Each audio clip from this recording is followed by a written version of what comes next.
नमस्कार साथियों, बहुत दिनों के बाद आज मैं वीडियो डाल रहा हूँ और लेट हो गया, उसके लिए मैं क्षमा प्रार्थी हूँ।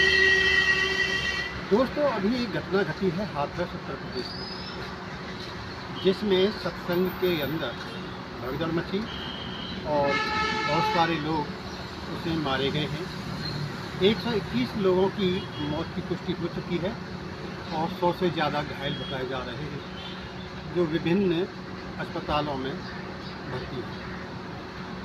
अब बात ये आती है कि ये जो पब्लिक है, ये जो लोग हैं, ख़ासतौर से देहात क्षेत्र की बात करूँगा, और इनमें मरने वालों में महिलाओं की संख्या ज़्यादा है और इनमें वो महिलाएं होंगी जो अपनी सास ससुर तो शायद एक गिलास पानी भी नहीं देती होंगी टाइम पर, खाना भी शायद टाइम पर नहीं देती होंगी, उनके आगे शीश नहीं झुकता होगा उनका। और जो बेटियां होंगी इसमें, वो भी बेटियां वो होंगी जो माँ बाप को सर्वोच्च नहीं मानती होंगी।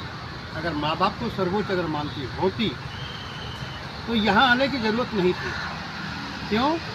इस दुनिया में माँ बाप से बढ़कर के कोई भी नहीं। ऐसा कौन सा ज्ञान वहाँ बट रहा था कि जो ज्ञान माँ बाप ने नहीं दिया, वो ऐसे ही कौन सी मोक्ष प्राप्ति की राह बता रहे थे। ऐसा कौन सा संसार के दुखों से निजात वहाँ दिलाई जा रही थी, तो सभी लोग वहाँ पर पहुँच गए। मेरे साथियों, आजकल ये भी एक बिजनेस बन गया है। अगर आपको याद हो तो पहले भी दिल्ली में भी एक ऐसा ही गरबा लगाते थे, टीवी पर भी आता था, और उसमें उनका नाम था नरूला बाबा, जो कृपा को चालू कर देते थे। समोसे, जलेबी, लड्डू, बर्फी, गोलगप्पे से उनके वहाँ पर भी अंधविश्वासी लोगों की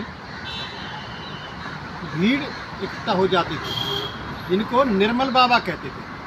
निर्मल बाबा, तो वहाँ पर भी ऐसी भीड़ इकट्ठी हो जाती थी। भीड़ ऐसी यहाँ पर भी इकट्ठी हो गई, और इस अंधविश्वास को त्याग दो। आगे ऐसी जो घटना ना घटे, वहाँ जाना बंद करो। और यहाँ पर जिन्होंने अपने खोए हैं, वो आखिरी सांस तक अपने प्रियजनों को नहीं भूल पाएंगे। बहुत से बच्चों ने अपनी माँ खो दी, किसी ने बाप खो दिया, और कुछ माँ बापों ने अपनी औलादें खो दी।